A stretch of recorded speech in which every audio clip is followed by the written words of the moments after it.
very disruptive. Like, when you have a front line that can just get in, because like Mekos, sorry, is going to try to like really wall out, like he said.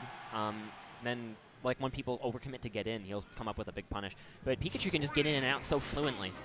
So we'll see how these dynamics come into play here on Battlefield in Game 1. This is losers top 8. We are still in best of 3s. Well, there we know. Now we know. Now we know what they're going to do together. Holy crap. They're going to hit people. They just did 71% in 15 seconds to poor ESAM. My God. He was not ready for that juggle. I don't think we were either, but let's see how the rest of this plays out. Red team does look like they have grasped the stage control after like kind of an explosive start from blue. And ESAM's got to be careful about those thunders with Mekos waiting in the wings there, possibly with like a down B to heal. Yeah, and historically, actually, you know, ESAM has struggled against the other Own It character, Ness, just because Ness kind of has a pretty favorable, I wouldn't say pretty favorable, like a decent matchup against Pikachu. Looks like things have started to really even up here. The percents are pretty close, but that lingering hit of the final cross slash gets Mr. E off the side. First blood for Red team. Now, okay, these turnaround combos here, great awareness from MVD, getting big damage already on a Mr. E on the stock. Yeah, blue team started out a mile a minute now and just hasn't really been able to regain their footing ever since. Now red team with a 2-stock lead. And Mr. E kind of hurting already. Probably one grab away from getting finishing touch, but that F smash coming in clutch. Excellent awareness from Mr. E, finding that punish. ESAM looked for the grab to keep his momentum going, but then Mr. E just was right there when he needed to be. But he's already at 102%. He's bleeding, and he's got to slow it down. It looks like he's doing just that by kind of planting himself in the center of Battlefield. Oh my gosh, Mekos trying to get in with that down air. Taking advantage of the extension of the hitboxes when Pikachu quick attacks back. Mr. E walling out pretty well. But MVD still in his first stock. That's really the scary thing about Cloud and doubles, and really how you can, the barometer, if you will, to see how well a doubles team is doing, is if Cloud can get to full rage. Because, I mean, it's just so dangerous to deal with. Just like that, 2 stocks back to back. MVD, one of, like, he's kind of underrated as a backline doubles player. Like, he wasn't mentioned, this team wasn't mentioned on that list, like you were saying. I mean, 140 characters, too. Yeah, 140 characters, that is correct. No disrespect. Oh, and as we say that, losing the stock. Wow. And all of a sudden, 3-1, 3-2, man. This isn't enough bleeding to really like make you wary, but it's enough to make you like just stop for a second and be like, okay, let's slow things down a smidge. Right. That moment where it's just like, okay, we're still in a good position. We don't have anything to worry about just yet, but we do need to be careful. We'll hopefully see some fundamentally strong play coming out from the red team to seal out this game. If you are a fan of the Panda Global Boys, but MVD looking for an aggressive finishing touch. Drops that shield down to an M&M. Oh my God, the coverage. That was an insanely like aware follow-up there from ESAM. He just plopped himself on the top Battlefield platform. Knew exactly the angle he was going at, as did MVD, finding that golf swing, sealing out game 1. Very strong start. Absolutely, and we saw a lot of ebbs and flows throughout that too. The seesaw effect of the momentum throughout the entirety of that game, back and forth between blue team and red team. That super strong start to the really consistent, like just beat down play of Pikachu and Cloud, and then back again. Everyone having a blast right now too. This is it's a fun game. Doubles is fun. Smash Brothers is fun. That's part of how this thing got so big. Is just we enjoy Nintendo as much as we do, and it just kind of spiraled from there over the course of however many years, 17, 18 years? I believe 18 now, yeah. All right, where are we going? Mousing over town and city. Yeah, I'm really curious what was like a final destination. I think makes a lot of sense for this team. Absolutely, because it takes away extra angles of approach. Because you know Pikachu is of course well known for quick attack canceling on these platforms, getting in all sorts of ways. And I mean, honestly, one of the best to do it too is ESAM. Just putting out a new video on his channel about the best quick attack angles to come back to the ledge with. That cheap plug there for him. Town and City is a final destination about a third of the time-ish. So here we go. And you will get the advantage of the slightly lower ceilings and closer side blast zones here.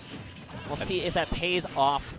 If I recall correctly, the transition is 42 seconds. it'll swap, and you see the bus sign go down, and that's your indicator. Kind of like Randall and Melee when you saw the Packy E-Derm moving across the stage.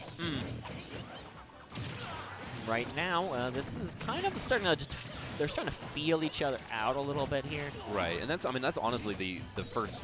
Normally the first few seconds, we didn't see the last set with Nairo and his explosive starts, but then it really is the process, that feeling out like who's gonna get the first stock.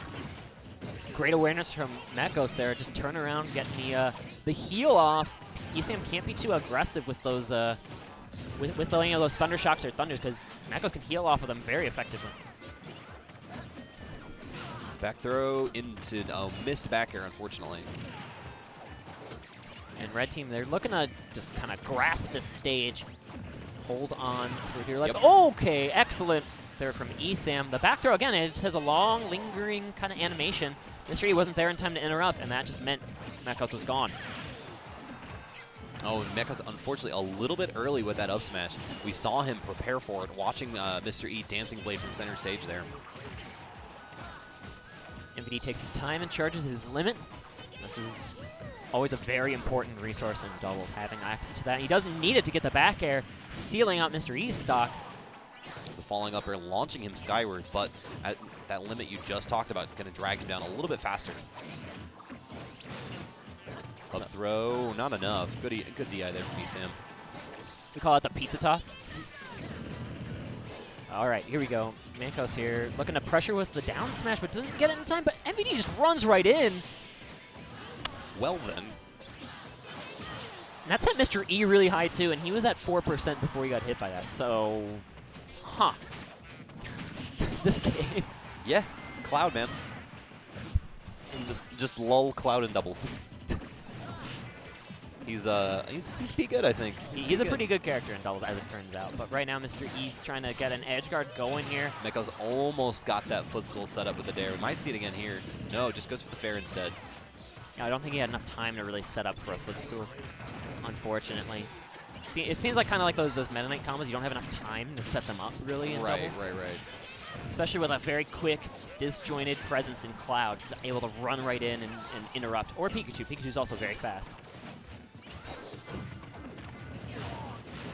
All right, blue team gonna rest the stage control back. Let's see if they can turn this into a stock here. They need to get something going to turn this lead around. Yeah, it's been really difficult too, because like this is probably one of the first times they've had center stage in quite a while. Ooh. Paying for that whiffed cross slash. Mr. E does not miss a beat. And that's a good start to it for sure. Landing with the dancing blades, they but just have not to gonna hit the last one. They just have to make these stocks last as long as possible. Like if they're able to like maintain this position for a little bit now, just like that, they can make it into a brief lead. They need to hold on for dear life, though. They can't lose either of these high percent stocks. Yeah, this is one of those leads that isn't really a lead, because the second the two stocks are gone, you're in a reverse 2v1. Yeah, you need to hold on for dear life. Make sure this is uneven footing for as long as you can. And you know, this is something here, Looking Rosa. pretty good. This is looking pretty good for blue team right now. Forcing that limit to be spent defensively is a big win. That would have been fantastic. Mekos reached out there for the back air on the platform as MVD landed to try and lock him in position and be stretchered off. But yeah, no, this is actually really doable now. Oh my god, did you see the nair on that quick attack? That shouldn't have... He was at a short hop position. And he was at a short hop. And sealing out with footstool up smash. That... Man, quick attack is bad sometimes. Holy cow. In case you missed that interaction, when you quick attack, it extends your hurt pretty wide around Pikachu. Like, ESAM was below the stage, and Mr. E was at short hop length. And not even like on the corner. He was like a character length away from the yeah, edge. No, he got the tipper spacing on it. What is this? Like, he was trying to hit MVD, and ESAM died for it. It's an unfortunate way to lose a game, considering how close they were. If they had just sealed out that stock on Mekos, they would have had that 2 versus 1 again. But again, in the blink of an eye, a game is sealed, and we have a game 3. Now, it looks like MVD and ESAM are talking about their stage choices here, thinking where do they want to end up. I'm a little sad now. Pepperdine thinks I'm juiced to, or thinks I'm Max Ketchum. Little bit taller. Okay. Rip Max. We wish he was here, but he couldn't man. make it. Yeah, that would have been great. But here we go, game 3, running it back on Town and City. MVD just letting ESAM take that 19%. He has yet to come down, finally now. You know, at first in game 1, I thought those PK freezes were like misinputs or something from like a viewers, but it looks like that's exactly what Mekos is trying to do, kind of use Mr. E as the frontline wall and then peppering in some freezes above him. It goes at that perfect angle where it flies right above your partner and covers like a jump in. Yeah, and it's really interesting to see it too, because ESAM, you know, will tend to target, like, start in with those aerials to, you know, really, you know, disrupt and separate the game plan while MVD sits back, and it's just really smart. It's, you know, that doubles play that we expect from him. And this is more or less again just feeling each other out. The Mekos buying so much stage control with these PK fires. Yeah, this is very, it's just gonna be super interesting to watch. The counter.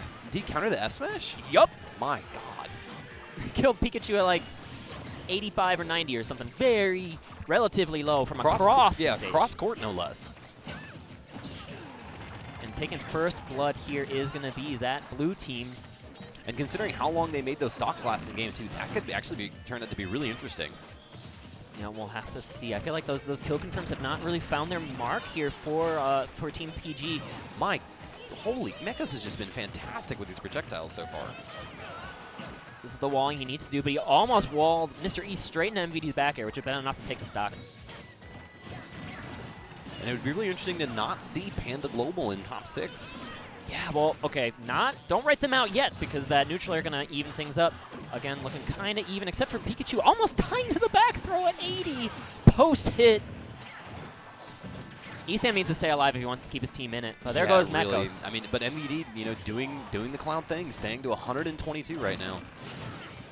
Misses the up air from Mekos. And that was good job by MVD, because Mr. E was looking to get in there to do a two-man combo onto ESAM to guarantee that stock was dead. Instead, Mekos was forced to go for the 50-50. And now that's going to be a stock final. No, my God, no, the fair, not enough to do it. Down smash? Yes. ESAM is the lone member almost at max rage here. He's got to hold on for dear life. And the auto attack on the down air, too, always ready. And the drag down. Great tech. I thought that ESAM was going to get that drag down fair footstool from Pikachu's side. I thought, I figured one of them would die in that exchange. And even Mr. E staying alive through that dash attack. I think everyone's hungry to move on in this bracket right now. And then the landing F-tilt, I believe, was enough to do it there on ESAM's first stock. Wait. Second stock. Second stock. You're right. Because he got countered. Okay. Yeah, he got countered super early, and now MVD's trying to make something happen here, jumping in. But I think that's exactly what Mr. E wants him to do. He's just waiting patiently on the corner. It's kind of beautiful, the anti-air game of Marth in general, because he just has this no-fly zone around him that you can just kind of say, this is my space, and you will have to respect it. And it's coming up big time here for Team Blue. They look like they are just going to run away with this. Okay, the dash attack is enough to take out Mr. E. This is new life here for Panda Global. And you know, it's actually a closer game than I was giving them credit for. However, ESAM, he's kind of bleeding at the moment. 65% already. Yeah, I really think the winner of this set will come down to whether MVD or Mekos will be the first to lose their stock. I feel like that's going to be the turning point that we have to watch out for. Very unfortunate there that that MVD did not have the finishing touch lined up, or the limit, excuse me. But it's not going to matter, and we'll see if my prediction comes through, because there goes MVD's stock. Listen to that pizza toss up throw, and Mekos almost reached back, but from that magnifying glass so hard to aim. Not even the Lucas Master himself is going to make that recovery.